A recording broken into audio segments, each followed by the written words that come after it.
नमस्कार प्रिय दर्शकों, स्वागत है आप सभी का। और आज के क्लास में हम समझेंगे ग्रहों की पूर्ण दृष्टियों के बारे में। और यह दृष्टि पराशर मत में ग्रहों की दृष्टियों के बारे में समझेंगे कि किस ग्रह के पास कितनी दृष्टियां हैं और यह दृष्टि पूर्ण होगा। यानी पराशर ऋषि जी के मत में ग्रहों की दृष्टियां कितनी हैं, किस प्रकार की हैं, कितनी दृष्टि है, कौन सी दृष्टि है, आज हम बात करेंगे। यह श्लोक आप देखिए, पश्यन्ति सप्तमं सर्वे, पश्यन्ति सप्तमं सर्वे शनि जीव कुजाः पुनः विशेषतश्च त्रिदश त्रिकोण चतुरष्टमान। अब इस श्लोक को समझने के लिए भावों की जो संज्ञाएं मैंने आप लोगों को पहले बताया है वह आप लोग देख लीजिए, क्योंकि यहाँ भाव संज्ञा के आधार पर ही बता दिया त्रिदश त्रिकोण चतुरष्टमान। अब यहाँ त्रिकोण भाव कौन सा है, यदि आपको यह नहीं पता होगा, त्रिदश मतलब क्या होता है, कौन सा भाव होता है, यह नहीं पता है, तो किस प्रकार आप देखेंगे इस श्लोक में ग्रहों की दृष्टियों को। तो प्रिय दर्शकों, यह श्लोक आपको समझ में नहीं आएगा, इसलिए उस भाव संज्ञा जो दिया गया था उस क्लास में भाव संज्ञा की जानकारी दी गई थी, वह भी ज्योतिष को समझने के लिए बहुत ही महत्वपूर्ण है। आइए मैं श्लोक समझा रहा हूं तो वह भी बताऊंगा, लेकिन यहाँ सूक्ष्म रूप से बताऊंगा, आप वहां देखिएगा तो विस्तार से समझ जाइएगा। कहा पश्यन्ति सप्तमं सर्वे, सर्वे यानी सभी ग्रहों के लिए यह लाइन लिखा। सर्वे यानी सभी ग्रह, सभी ग्रह के मतलब नवग्रहों की बात हो रही है, इसमें राहु और केतु भी सम्मिलित हैं। अब यहाँ सर्वे यानी एक से अधिक ग्रह हैं, तो यहाँ बहुवचन हो गया पश्यन्ति। पश्यन्ति मतलब देखते हैं। सप्तमम सर्वे, सर्वे यानी सभी ग्रह अपने स्थान से सप्तमम, सप्तम को पश्यन्ति मतलब देखते हैं। यानी यहाँ अर्थ भी देखिए तो सभी ग्रह अपने अधिष्ठित स्थान से सातवें स्थान को देखते हैं। अधिष्ठित मतलब होता है जिस भाव में वह ग्रह बैठा हो, उस स्थान से, जहां वो बैठा हो उस स्थान से सप्तमम पश्यन्ति, सप्तमम यानी सातवें स्थान को देखते हैं। पुनः, पुनः मतलब उसके बाद, फिर से शनि जीव कुजाः, यहां भी तीन ग्रहों का नाम आया।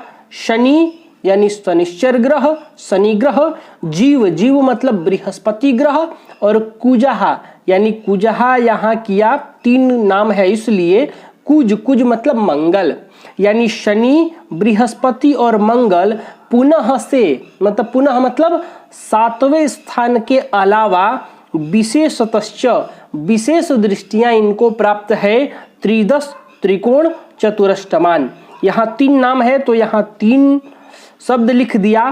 त्रिदश शनि का है, त्रिकोण जीव बृहस्पति का है, और चतुरष्टमान कुज यानी मंगल का है। सबसे पहले हम समझ लेते हैं पश्यन्ति सप्तमम सर्वे, यानी सभी ग्रह अपने से सातवें स्थान को देखते हैं। जैसा कि आप समझिए कि यदि जन्म कुंडली के लग्न भाव में ही हम उदाहरण ले लेते हैं कि लग्न में ही सूर्य बैठे हैं, कुंडली के किसी भी भाव में सूर्य बैठे हो तो वहीं से आपको गिनना है सप्तमम, यानी सातवां जो स्थान आएगा सूर्य से। यहाँ लिखा है ना, सभी ग्रह अपने अधिष्ठित स्थान से। अधिष्ठित का मतलब हो गया कि वो जिस स्थान में बैठे हों उस स्थान से सातवें स्थान को देखते हैं। यानी सूर्य यहाँ से सात घर आप गिनिएगा, 1 2 3 4 5 6 7, यानी जो सातवां घर ये आएगा तो सूर्य यहाँ बैठकर अपनी सातवीं दृष्टि से इस घर को देखेंगे। यदि इसी प्रकार सूर्य यहाँ हो तो आपको यहाँ से गिनना होगा, 1 2 3 4 5 6 7 ये आएगा, तो सूर्य यहाँ हो तो यहाँ दृष्टि पड़ेगी। इसी प्रकार मान लीजिए यहाँ चंद्र बैठे हो, एक और उदाहरण ले लेते हैं, तो यहां से अब नहीं गिनना है, जहां चंद्र है यहां से चंद्र की दृष्टि गिननी है। और चंद्र की भी दृष्टि कितनी होगी? सप्तम, क्योंकि विशेष मात्र केवल शनि, जीव और मंगल को प्राप्त है पराशर ऋषि के मत में। इसके अलावा इन 3 ग्रहों के अलावा राहु और केतु को भी विशेष दृष्टियां प्राप्त हैं जो गुरुवत होती हैं, आगे मैं बताऊंगा। पहले इस श्लोक को समझते हैं, राहु केतु की दृष्टियों के बारे में बाद में बात करेंगे। तो शनि, जीव और कुज मतलब मंगल भी इसमें सम्मिलित हैं सप्तम स्थान की दृष्टि में। तो सभी ग्रह, तो जैसे यहां चंद्रमा बैठा हो तो यहां से गिनेंगे 1 2 3 4 5 6 7, यानी यहां से 7वां स्थान ये आया। तो चंद्रमा यहां बैठकर इस स्थान को भी अपनी पूर्ण दृष्टि से देखेंगे, इस स्थान पर भी अपना प्रभाव रखेंगे क्योंकि पूर्ण दृष्टि से देख रहे हैं। तो समझ में आ गया कि कोई सा भी ग्रह, नवग्रहों में कोई सा भी ग्रह, यहाँ शनि, कुज और बृहस्पति के लिए अलग से दृष्टि लिख दिया है। राहु केतु का नाम भी नहीं है, लेकिन सर्वे में राहु केतु को भी सम्मिलित कर लीजिए। राहु और केतु को जो विशेष दृष्टि है उसके बारे में मैं बता दूंगा कि गुरुवत दृष्टि है, यानी बृहस्पति को जो विशेष दृष्टि प्राप्त हो रखी है वही दृष्टि राहु और केतु को भी है। तो सभी ग्रह, यानी जो ग्रह कुंडली के जिस भाव में बैठे हो उस भाव से आपको 7 घर आगे गिन लेना है। 7वां जो घर पड़ेगा उस भाव पर भी उस ग्रह की पूर्ण दृष्टि होगी। अब कहा शनि, जीव, कुजा पुनः, यानी शनि को त्रिदश, त्रि मतलब 3, 10 मतलब 10 और 7 तो ये वाला है ही सप्तमम वाला। तो जो शनि ग्रह है वो 3रे घर को, 7वें घर को और 10वें घर को, ये 3 घरों पर शनि की दृष्टि होगी। मान लेते हैं शनि भी लग्न में बैठे हो, तो इस शनि की दृष्टि तो सबसे पहले 7वें घर पर पड़ेगी। क्यों? क्योंकि पश्यन्ति सप्तमम सर्वे, सभी ग्रह अपने से 7वें घर को देखते हैं, तो शनि भी देखेंगे। इसके अलावा कहा त्रिदश, ये शनि के लिए है, त्रिकोण बृहस्पति के लिए है और चतुरष्टमान मंगल के लिए है। तो त्रिदश यानी जहां शनि बैठे हैं इस स्थान से 3रे स्थान को भी देखेंगे। तो यहां से गिनेंगे आप 1 2 3, यानी ये शनि यहां से इस भाव को भी देखेंगे और यहां से 10 यानी 10वें स्थान को भी देखेंगे। तो 1 2 3 4 5 6 7 8 9 10, यानी यहां बैठे शनि इस भाव को भी देखेंगे। जहां बैठे होंगे वहीं से आप उस शनि से 3 घर आप गिनिएगा, उस शनि से 7 घर गिनिएगा, उस शनि से 10 घर गिनिएगा। यानी जो सभी ग्रह हैं, सभी ग्रह के पास 7वीं दृष्टि है। ठीक है, लेकिन जो शनि है वो अपने स्थान से 3रे भाव को भी देखेंगे, यानी तीसरे अपने स्थान से 3रे स्थान को देखेंगे, 7वें स्थान को भी देखेंगे और 10वें स्थान को भी देखेंगे। इस प्रकार जो जीव हैं, बृहस्पति की बात करें तो जो बृहस्पति हैं वो अपने स्थान से त्रिकोण भाव होता है 5वां और 9वां, तो बृहस्पति जहां बैठेंगे वहां से 5वें स्थान को भी देखेंगे, 7वें को भी देखेंगे और 9वें स्थान को भी देखेंगे। मंगल के पास दृष्टि है, 7वीं दृष्टि तो है ही। कहा चतुरष्टमान, चतुः अष्टमान, यानी चतुः मतलब 4 और अष्टमान मतलब 8। तो मंगल जहां बैठेंगे वहां से 4थे घर को भी देखेंगे, 7वीं घर तो देखेंगे और अष्टमान यानी 8वें भाव को भी देखेंगे। जैसे कि हमने शनि को समझ लिया कि शनि यहां बैठे तो 3रे घर को देखेगा, 7वें को देखेगा, 10वें को देखेगा। अब यहां बृहस्पति को समझ लेते हैं। मान लीजिए बृहस्पति भाग्य भाव में बैठे हो, तो यहां से 7वीं दृष्टि तो देखेंगे ही, तो यहां से 7वीं दृष्टि हो जाएगी 3रा घर।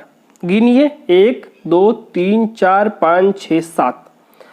अब यहां से 5वीं भी दृष्टि है इनकी, तो यहां से 5 घर गिनिए 1 2 3 4 5, यानी यहां बैठे बृहस्पति लग्न को भी देखेंगे और यहां बैठा बृहस्पति नवम स्थान को भी देखेगा यहां से, तो 1 2 3 4 5 6 7 8 9, यानी यहां बैठे बृहस्पति की दृष्टि यहां भी पड़ेगी।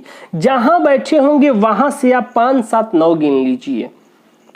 इसी प्रकार मंगल के बारे में बात करें तो मान लीजिए मंगल यहां पर बैठे हो, कहीं पर भी बैठे हो सकते हैं।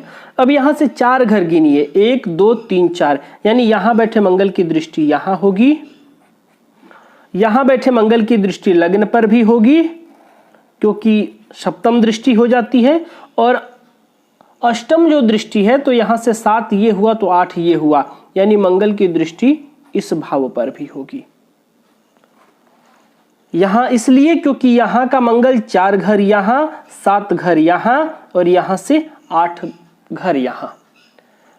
बृहस्पति यहां बैठेंगे तो पंचम दृष्टि से लग्न को देखेंगे, सप्तम दृष्टि से तीसरे भाव को देखेंगे, नवम दृष्टि से पंचम भाव को देखेंगे, यानी सभी ग्रह 7वीं दृष्टि रखते ही रखते हैं, अपने स्थान से 7वें स्थान को देखेंगे। अब इसका और अर्थ समझ लीजिए, किंतु शनि गुरु व मंगल क्रमशः 3 10 पंचम नवम एवं चतुर्थ अष्टम स्थान को विशेषतया देखते हैं, यानी जहां बैठे होंगे शनि वहां से तीसरे स्थान को और 10वें स्थान को 7वीं दृष्टि के अलावा भी पूर्ण दृष्टि से देखेंगे। बृहस्पति जहां बैठे होंगे वहां से पंचम और नवम को भी विशेष रूप से देखेंगे, और मंगल जहां होंगे वहां से चतुर्थ और अष्टम स्थान को भी पूर्ण दृष्टि से देखेंगे। तो प्रिय दर्शकों, आपको गिन लेना है ग्रह जहां हो वहां से जिस स्थान को वह देखते हैं आपको उतना ही गिनना है। जैसे मंगल चौथे घर को भी देखते हैं तो यहां से 1 2 3 4, यानी यहां जो दृष्टि पड़ेगी वो वहां यहां बैठे मंगल की पड़ेगी। मंगल जहां होंगे आपको वहां से गिन लेना है, यही यह श्लोक कह रहा है, और ये पूर्ण दृष्टि है। पश्यन्ति सप्तमम सर्वे शनि जीव कुजाः पुनः विशेषतश्चत्रिदश त्रिकोण चतुरष्टमान। तो प्रिय दर्शकों, मैं उम्मीद कर रहा हूं कि यह श्लोक आप समझे होंगे और ग्रहों की पूर्ण दृष्टियां आप समझ गए होंगे। यदि इस श्लोक में कहीं आपको दिक्कत हो रहा है, समझ में नहीं आ रहा है, तो वीडियो के कमेंट बॉक्स में अपना प्रश्न रख सकते हैं। तो प्रिय दर्शकों, आज के लिए बस इतना ही। तब तक के लिए हमें अनुमति दीजिए। नमस्कार।